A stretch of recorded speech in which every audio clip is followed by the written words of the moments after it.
Olá, eu sou Lorena Santos, tenho 37 anos, sou mineira, tenho uma marca autoral de vestuário que se chama Lolitas Avessas. Transportada por linhas que circulam a cidade no vagão de metal que me mostra a verdade. Cada picho e tag, cada traço que segue, a poluição que me segue, a construção que obstrua caminhos ou construa seus ninhos que são refúgios pra prole, filhotes que Dona Onça protege a sua tribo. Bom, a minha relação com a moda, ela acontece assim, bem ali na infância. Eu sou criada por mulheres, né? Eu sou criada numa família pequena, mas por mulheres. E tem uma figura muito forte nesse meu caminhar, que é a minha avó materna, que é a vovó Elza. E por mais que ela seja, naquele período, uma pessoa muito simples, humilde, ela tinha uma noção de estética muito criativa e interessante. E eu, menina, né, ali por volta de uns 5 anos, eu desbravava esse guarda-roupa dela. Eu queria me encontrar e me perder dentro desse guarda-roupa que ela tinha, que era muito colorido, que as roupas tinham um recorte muito diferente. Então, e eu lidava com a moda em qual sentido, assim, de jogar mesmo a roupa em cima do meu corpo e brincar. E fazer várias amarrações sem contexto nenhum. E aí depois eu, já adolescente ali, indo para a fase adulta, eu conheço a cultura hip hop de Belo Horizonte. E aí eu tenho um encontro muito feliz, muito forte, e de um lugar que para mim foi muito emblemático, assim, conhecer essa cultura, a potência que é o hip hop, né? Então eu fui estudar um pouco, conhecer esse movimento artístico, cultural, social, que é a cultura, né? E então, assim, aí a minha trajetória já mudou. Ela era um pouco do centro, ela foi pro centro, pra periferia. E muito nesse lugar de periferia e centro, de periferia e centro. E de conhecer esses artistas, né, que a grande mídia não conhece, mas que dentro do Estado é muito importante e representativo para nós. E fui me inteirando, fui conhecendo um pouco do grafite, né, fiquei apaixonada pelo rap e tal, e fui conhecendo esse universo.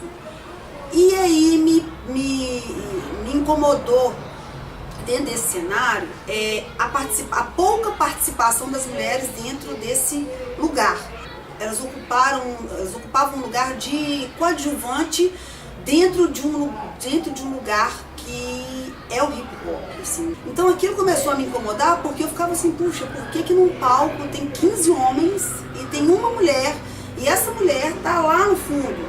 Eu ia percebendo, ia pontuando, e passados 3 para 4 anos, eu fui para academia, fui estudar moda, mas eu já sabia o que eu queria fazer. Eu queria fazer uma moda urbana, uma moda de rua, uma moda street, uma moda inspirada na street art, mas uma moda também que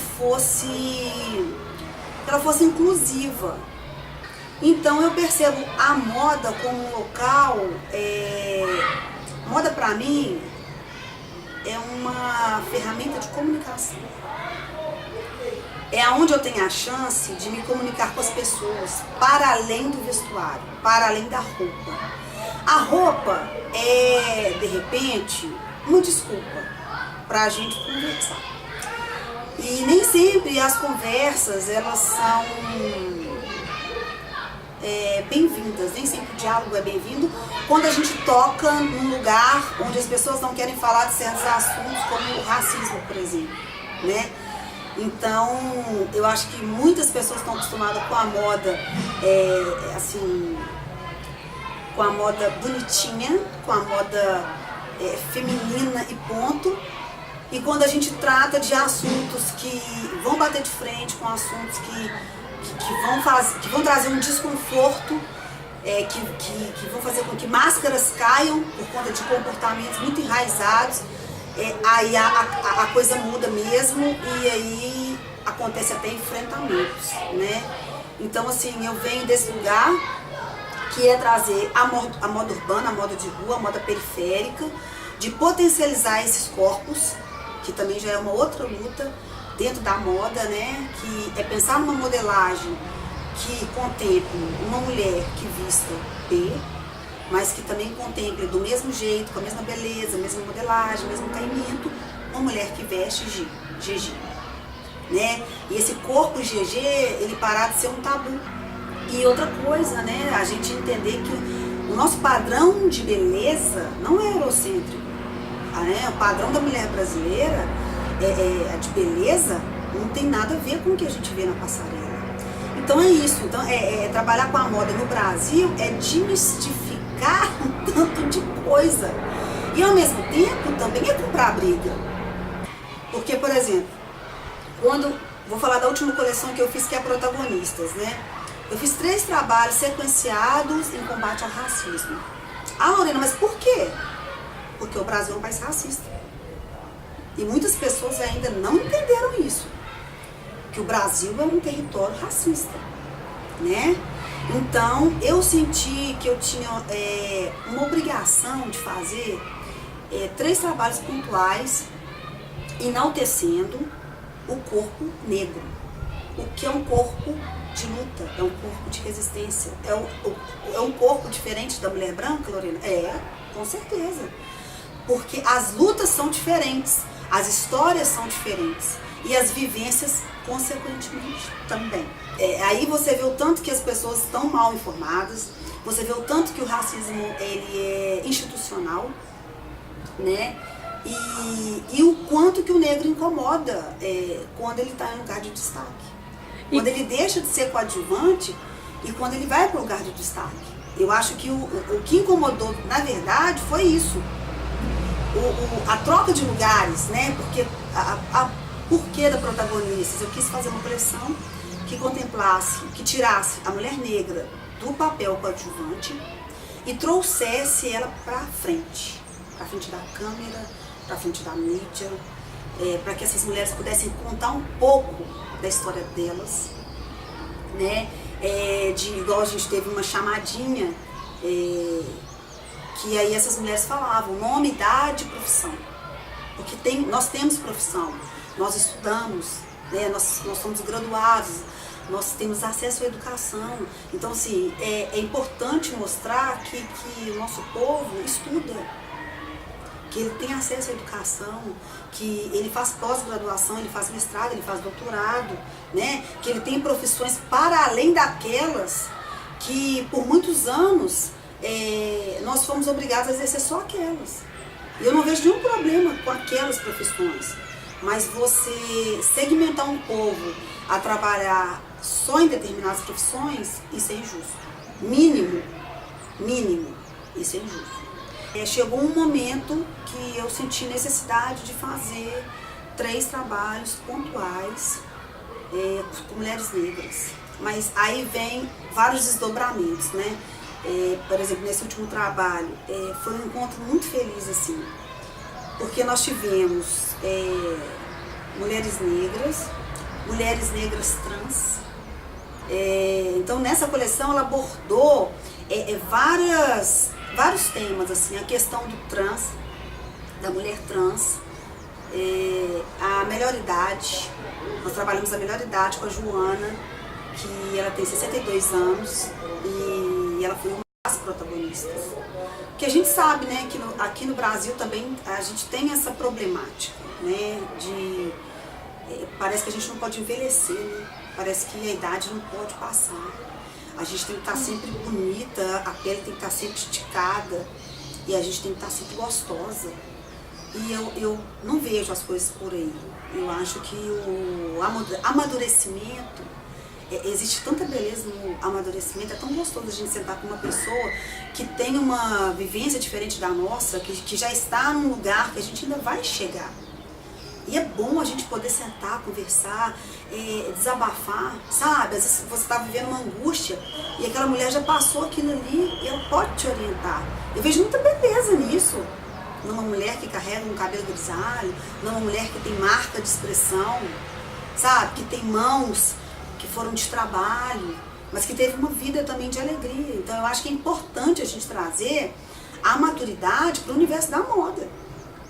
É importante a gente trazer isso, porque na passarela, nos editoriais, a gente não tem. E tem que ter. Né? A mulher trans, nós trouxemos a Maria Camila também, que é uma jovem de 19 anos, que passa N situações e constrangimentos e até situações de violência, porque ela é uma mulher trans. Então, ela trouxe um outro tom também para o ensaio, sabe? Para a coleção. Agigantou. Eu falo que a Protagonistas, eu considero que foi o meu melhor trabalho dentro da moda até agora. Porque a coleção é pesquisa, né? Quando a gente vai pensar numa coleção, muitas pessoas me perguntam assim, mas como é que você sabe do que você vai falar? Aí eu falo assim, geralmente é de uma angústia que tem dentro de mim. Geralmente é uma coisa que me incomoda. Então, por eu não ver as pessoas negras nos lugares de destaque, eu penso que através da moda eu posso fazer isso. Né? Então, geralmente são questionamentos, são angústias, são dores que a gente carrega, porque a gente não se vê na publicidade, né? Ou quando a gente se vê na publicidade, a gente só se vê num lugar de coadjuvante. E a gente já está de saco cheio disso. Então é dar voz. Eu acho que o meu papel dentro da moda, o meu papel dentro da cultura hip hop é dar voz. É ser uma ponte de voz para homens e para mulheres, e para trans, e para a questão do gênero, para a questão da visibilidade lésbica, que também a gente sempre tratou disso, né? De contemplar na campanha de Dia dos Namorados, a gente tem um casal hétero, mas também tem um casal gay. Isso é muito importante, porque senão, como que as pessoas vão se sentir diante da moda? Quando a gente traz uma mulher que tem vitiligo para uma coleção de moda, dar um soco na cara dessa sociedade, porque eu fiquei pesquisando sobre a questão do vitiligo, né? Que tem pessoas que nascem com vitiligo e tem pessoas que desenvolvem vitiligo, né? E aí eu descobri um dado que eu não sabia, que o vitiligo, ele tem maior incidência nas pessoas negras. E aí quando eu conheci a Tamires, fui conversar com ela sobre essas questões. Tamires, como é que é ter vitiligo? Né? Como é que é transitar no meio acadêmico, né? Porque ela é estudante. Como é que é o íntimo, assim, sabe? Como é que é um momento íntimo seu, assim, com alguém, né? Como é que é a sua autoestima?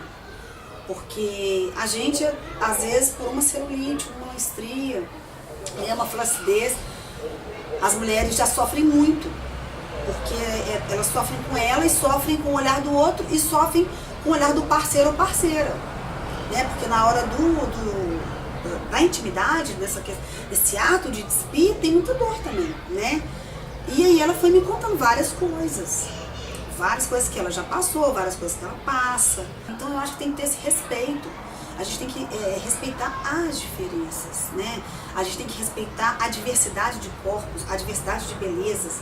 É a diversidade. Eu acho que a grande chave é a diversidade. E a grande sacada disso tudo é o respeito. A moda tem por obrigação transitar nesse lugar. O meu grande desafio foi dentro da academia, né? Porque eu sempre fui uma pessoa que soube lidar com diversidade, com o outro. Eu sempre fui uma pessoa comunicativa, gosto muito de falar, gosto muito de conhecer as outras pessoas. Eu tenho essa característica do acolhimento, eu sou assim, né? E a rua te dá uma casca grossa. Dentro do hip hop você tem que ter casca grossa, principalmente quando você é mulher. O meu desafio era diário dentro da academia, porque, por exemplo, eu estudei com pessoas que tinham objetivos e ideais muito diferentes dos meus, assim, né? Então eu era aquela aluna assim, que trazia as problemáticas para a sala de aula, né? Então pensa assim, muita gente acha que o universo da moda é um universo fútil, 100% fútil. E eu não vou mentir para você, 85% dentro do meu ver é fútil, 15% salvo. 15% são mentes pensantes mesmo, assim, gente que quer trabalhar, gente que tem direcionamento, que sabe das coisas que quer falar e dos trabalhos que quer realizar.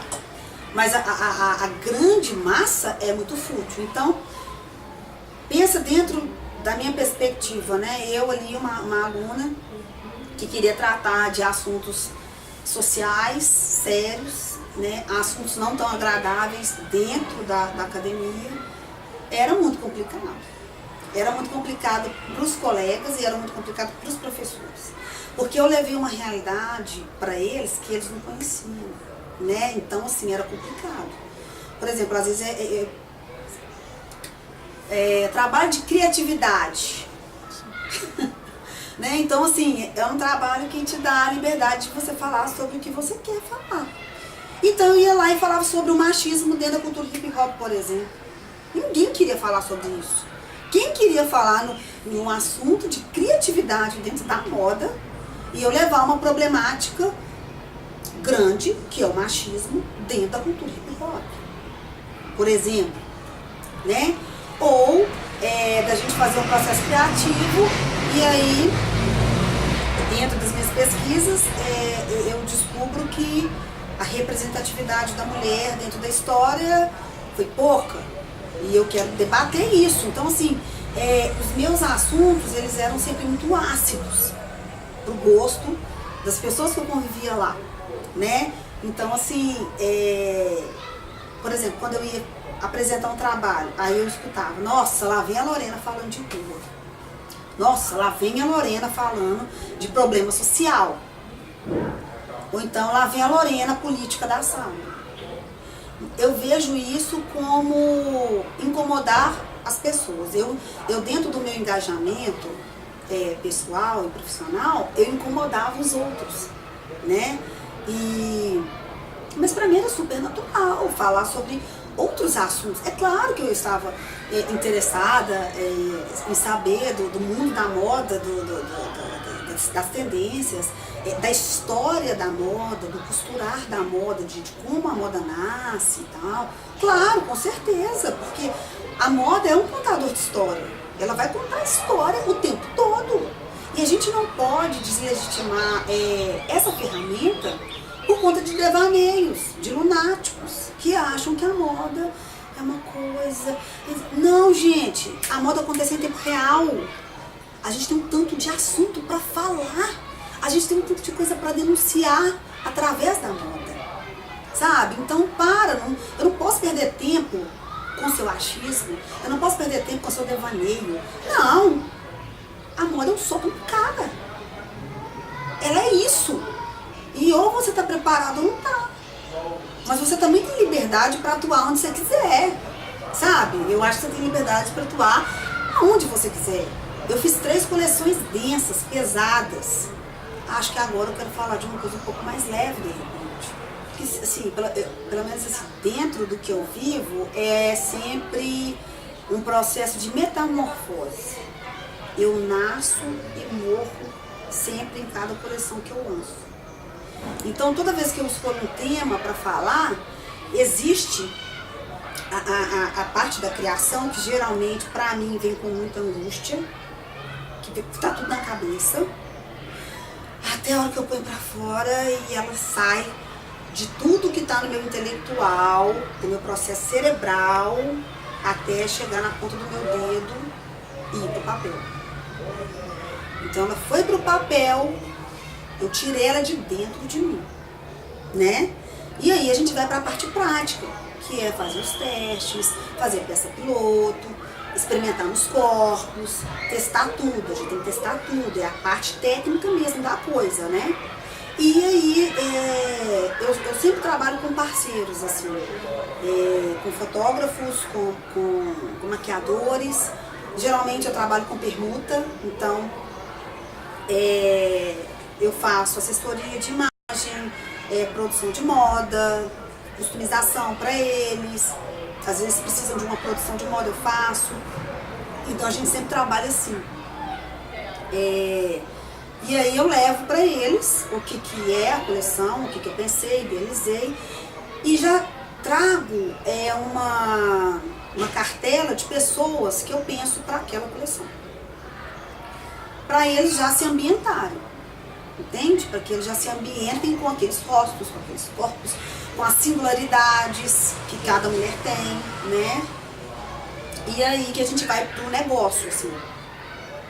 Eu não sigo, assim, uma cronologia. Depende muito, assim. Por exemplo, tem coleção que eu faço ao contrário.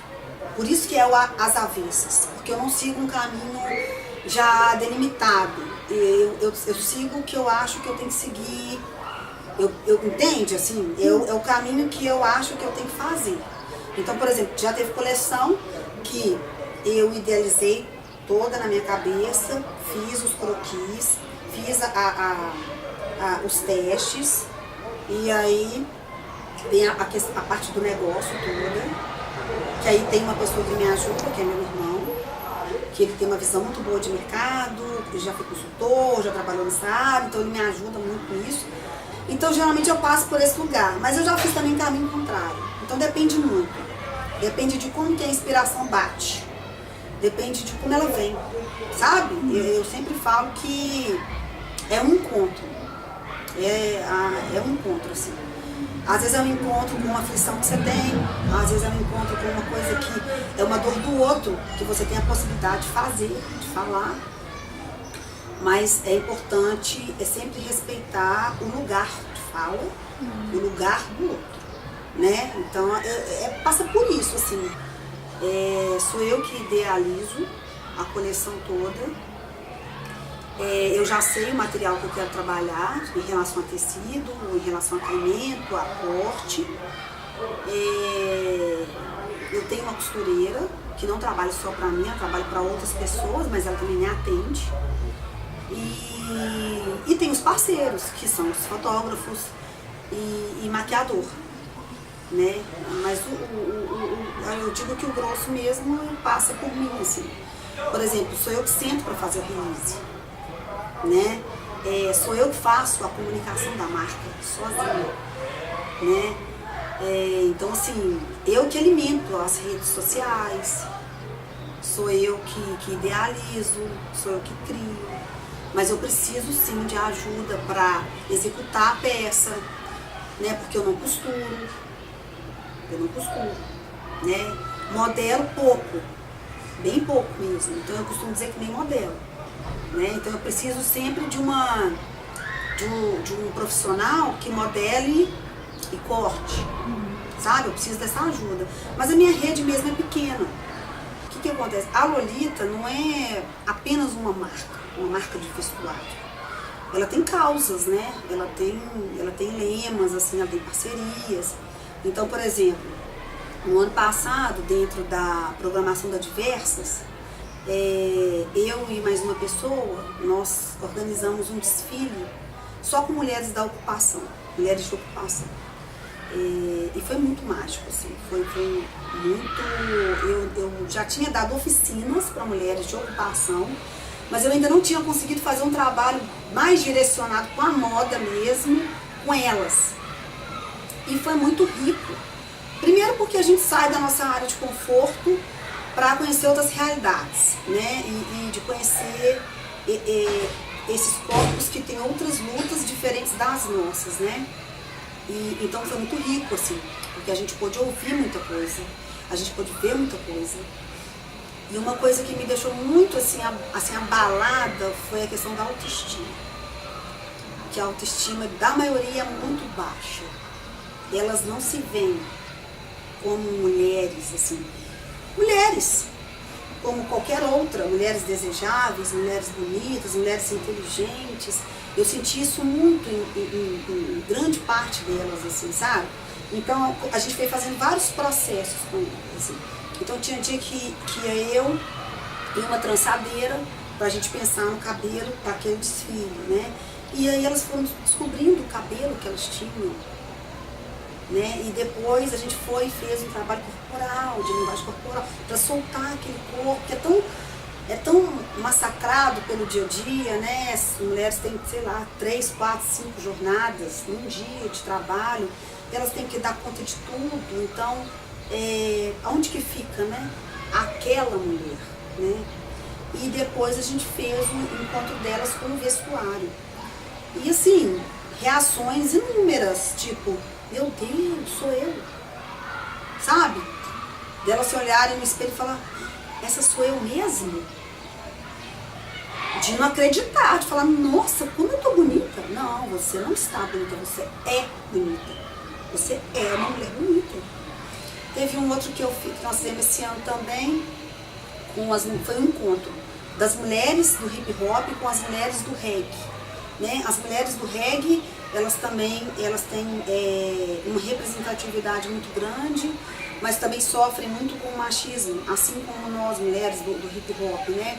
Então, e ao mesmo tempo a gente vive se encontrando em eventos. E aí uma delas virou e falou, ó, pô, vamos unir, vamos fazer uma junção, vamos fazer uma festa protagonizada por nós e tal. Eu falei, vai, vamos. Como é que você pensou isso? E ela foi me falando e tal, então o que eu fiz? Aí eu fiz um mutirão das mulheres do hip hop, ela fez um mutirão das mulheres do reggae, e aí a gente fez uma festa. Então assim, com as DJs mulheres, né, e com as MCs mulheres, com as Big Girls mulheres. A gente não conseguiu contemplar o grafite nessa edição, mas para a próxima nós vamos ter. Então foi isso, sabe? A gente unir força mesmo. A gente unir força em prol de nós, mulheres, né? Mas para contemplar todo mundo que queira vir com a gente, sabe? Eu acho que eu aprendi sobre o feminismo em casa, com essas mulheres que eu fui criada, mas foi dentro da cultura que a minha mulher nasceu. Então, o meu desenvolvimento de mulher negra, ele vem dentro da cultura hip hop.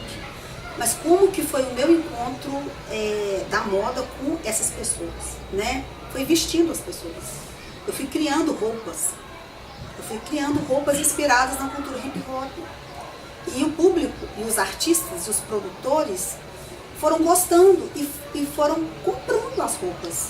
Eles se identificaram e foram virando adeptos da Lolitas Avessas e foram vestindo. E eu fui fotografando. Aí eu comecei a fazer os editoriais. Foi uma construção. E eu fui vestindo esses corpos, né? E aí eu fiquei muito surpresa quando eu fui vendo as minhas roupas vestindo os elementos. Então eu comecei a ver a minha roupa no palco. E aquilo pra mim foi assim, foi uma surpresa muito grata. Foi uma coisa que me emocionou muito, assim. Porque realmente a minha roupa estava onde ela tinha que estar, né? Porque se a gente está vestindo o hip hop, e a gente está falando de artistas, né? Então chegou um momento que eu vi a minha peça na televisão, eu vi a minha peça no teatro, eu vi a minha peça na roda de break, eu vi a minha peça no corpo de uma DJ, de um produtor cultural. E aí ela foi ganhando rua, ela foi pro teatro, ela foi pra dança, sabe? Ela foi ganhando, assim, e eu fui absorvendo aquilo, porque também é um processo, né? A gente pensa assim, por exemplo, para quem é criador de moda, a gente sempre está acostumado a trabalhar no backstage. A gente sempre está acostumado a trabalhar atrás da câmera, né? O meu trabalho fez o contrário comigo, né? Ele me obrigou a ir para a frente da câmera. Ele me obrigou a ter uma oratória boa, porque as pessoas queriam saber do meu trabalho, da onde ele vinha, da onde eu vinha, né? Quais são as minhas inspirações, o que eu faço quando eu não estou trabalhando, né? E tal. Quem são as pessoas que me motivam a continuar a fazer o que eu estou fazendo, né? Então, ele me fez ir para frente mesmo, para falar. E é isso, por exemplo, eu sou convidada para participar de roda de conversa dentro da cultura hip hop.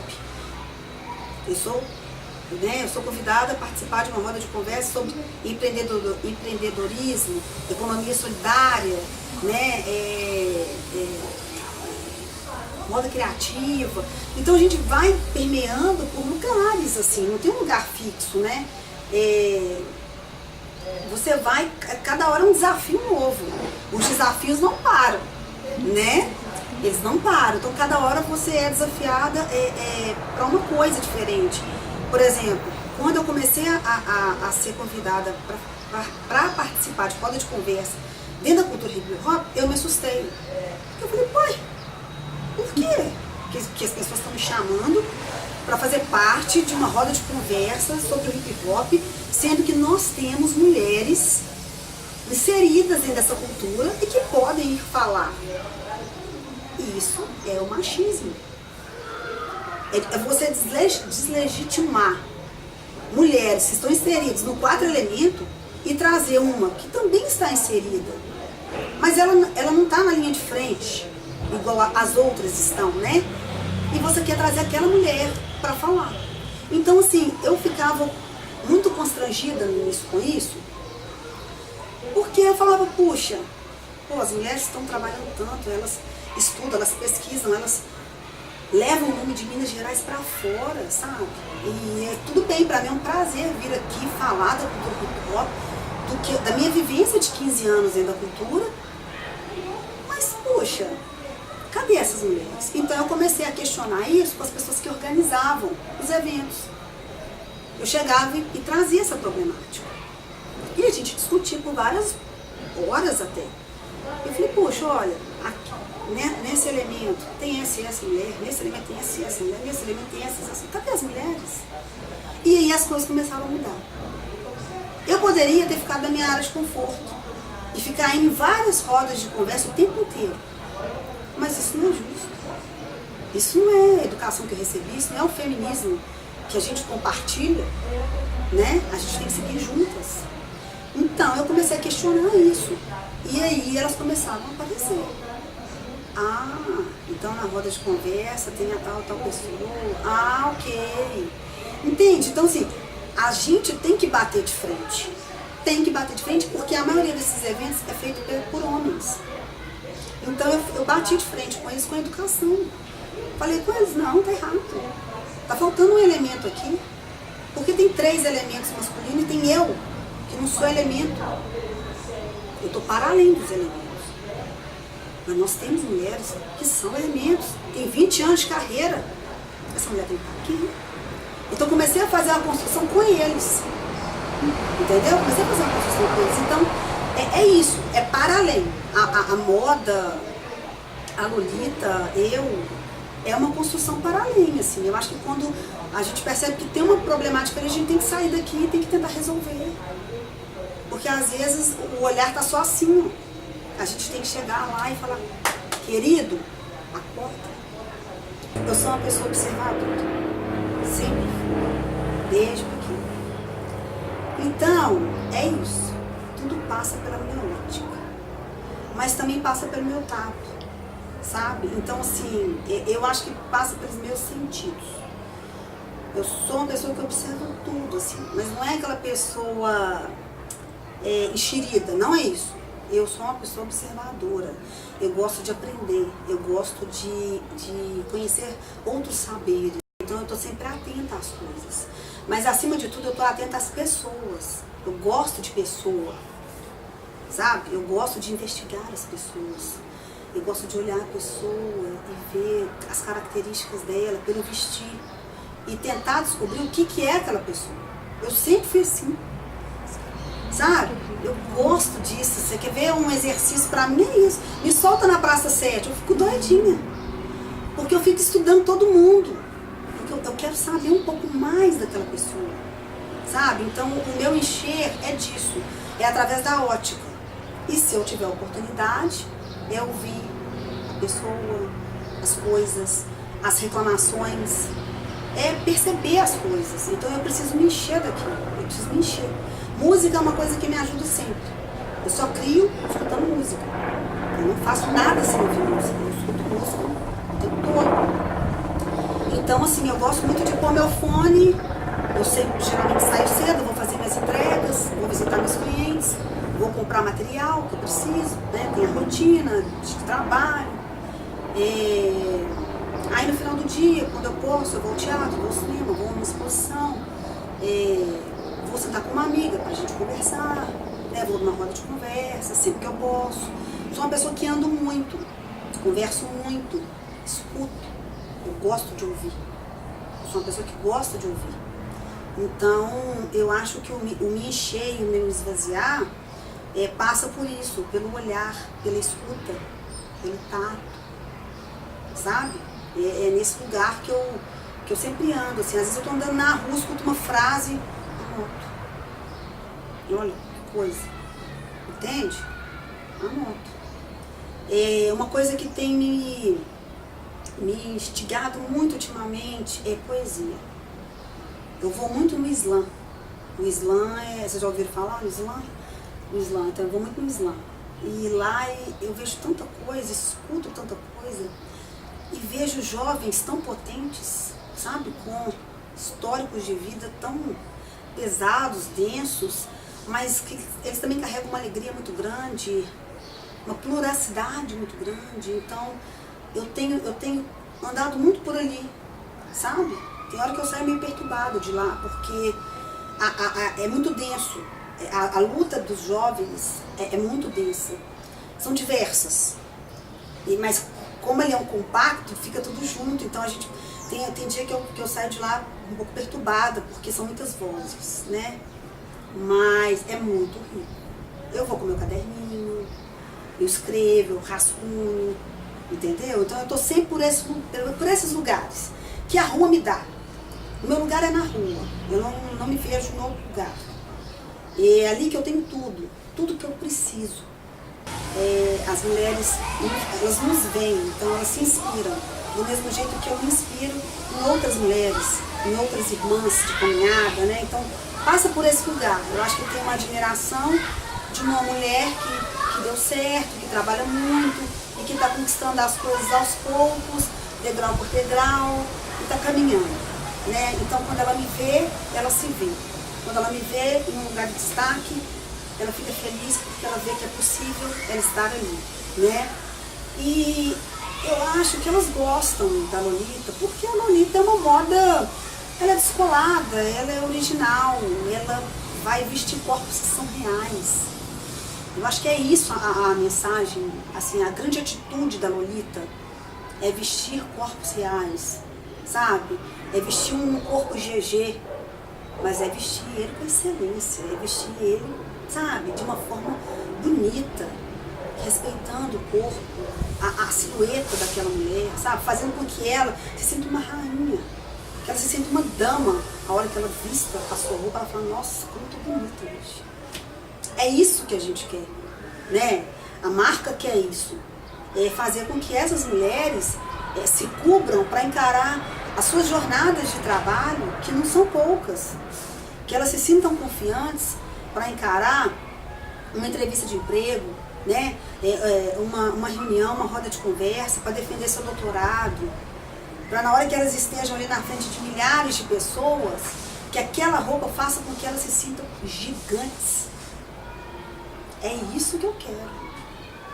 A minha missão é essa. Né? Você encontra na rua, uma coisa que é muito gostosa, assim, uma coisa que eu gosto demais, é encontrar anônimos usando a minha peça. Isso é uma coisa que mexe comigo. Porque eu preciso descobrir quem é aquela pessoa, eu não posso deixar ela passar sem eu saber quem é. Então você já imaginou tanto de situações que eu passo, né? Eu já, dentro do banheiro, já vi uma pessoa dentro do banheiro, não sabe quem era, fui investigar. Na rua, fui investigar. Ué. Então, a gente vê uma pessoa anônima vestindo o seu trabalho, é algo que me dá uma felicidade gigantesca. É muito gostoso. Porque ela comprou porque ela gostou. Ou ela foi presenteada por uma pessoa que gosta muito dele. Então tem um vínculo aí, né? É isso. Pra me libertar,